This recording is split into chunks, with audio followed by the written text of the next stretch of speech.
perkuliahannya nanti kita ada seperti biasa ya, PPT atau presentasi ya.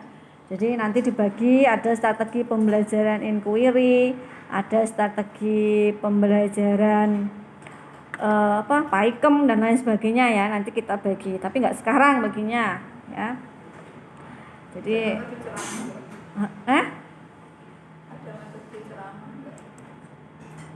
metode ceramah apa sih?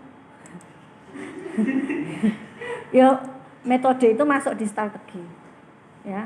Boleh kalian menggunakan metode ceramah dan lain sebagainya. Jadi nanti kalian seperti biasa membuat PPT-nya ya, kemudian presentasi lewat Zoom ya. Baik, saya lanjutkan. Tadi strategi pembelajaran konstruktivisme ya. Tujuannya kita sampai 4:30 aja. Sampai 4:30, 10 menit meneh.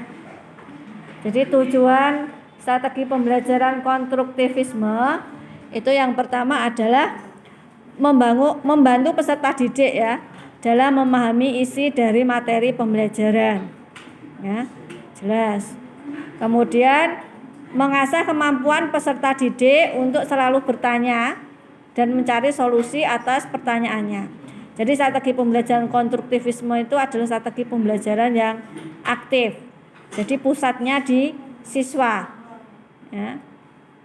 Kemudian meningkatkan pemahaman peserta didik ya terhadap suatu konsep secara komprehensif atau menyeluruh. Jadi siswa itu materinya misalnya puasa, dia itu ya benar-benar paham. Puasa itu seperti apa, seharusnya bagaimana, hukumnya bagaimana gitu ya. Kemudian mendorong peserta didik untuk menjadi pemikir yang aktif karena sudah dilatih untuk selalu aktif dalam kelas, kreatif gitu ya. Itu adalah tujuan strategi pembelajaran konstruktivisme. Lalu langkah-langkahnya ketika kita menggunakan teori belajar ini bagaimana? Itu ada 4 tahap ya. Tahap yang pertama yaitu guru harus bisa memancing peserta didik tentang suatu pokok bahasan atau konsep. Jadi sebelum pelajaran dimulai, misalnya tentang materi puasa. Nah, guru itu harus bisa memancing siswanya supaya siswanya itu tertarik dengan puasa, kepo dengan apa sih puasa? Kenapa harus puasa? Nah, intinya gitu, siswa harus menarik siswa. Misalnya dengan memberikan sejumlah pertanyaan yang bersifat clickbait atau sesuai dengan kehidupan sehari-hari. Nah, lalu Bapak Ibu guru bisa mulai membangun komunikasi 2 arah ya, agar mereka itu bersedia memberikan gambaran umumnya. Ben siswa ki gelem cerita.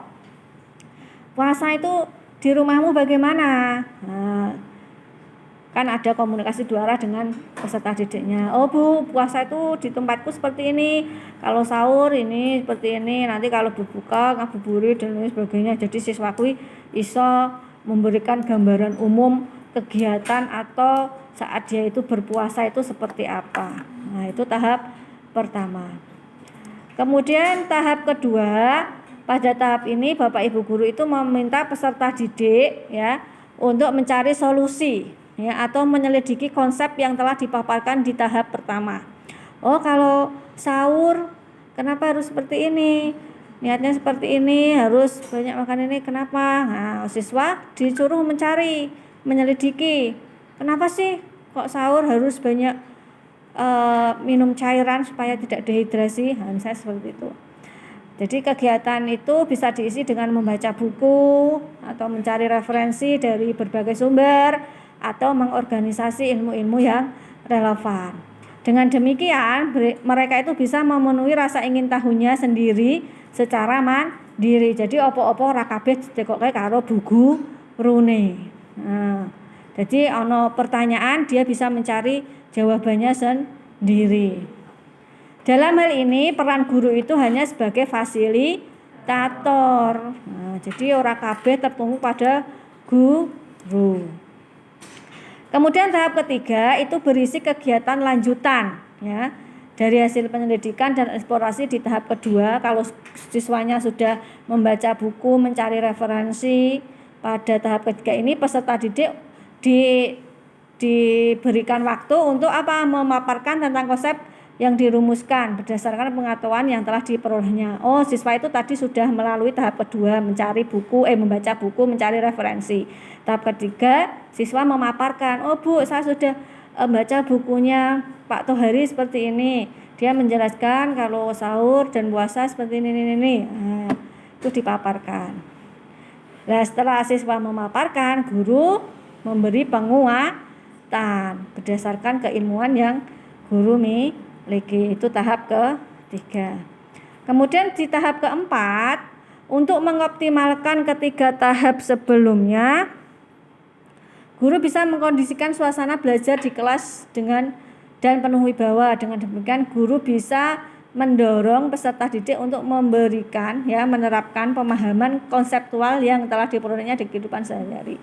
Jadi sebelum memulai pembelajaran, guru itu harus mengkondisikan kelas terlebih dahulu. Jadi suasana kelas dibuat hangat, santun, penuh wibawa, gitu ya.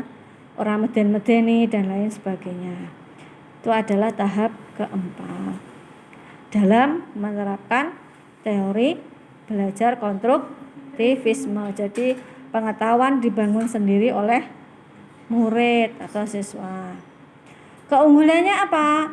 Keunggulannya adalah menuntut keaktifan peserta didik, ya, untuk menemukan pengetahuan berdasarkan kematangan kognitifnya. Jadi peserta didik dituntut untuk selalu aktif, ya, mencari, belajar, ya, tentang pengetahuan yang dipelajari.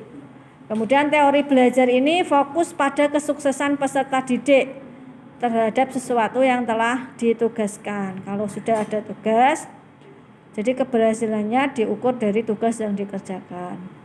Kemudian peserta didik dituntut untuk berpikir secara sistematis atau urut sesuai prosedur, ya, sehingga pada akhirnya nanti bisa membangun pengetahuan secara komprehensif atau menyeluruh. Jadi orang setengah-setengah mengetahui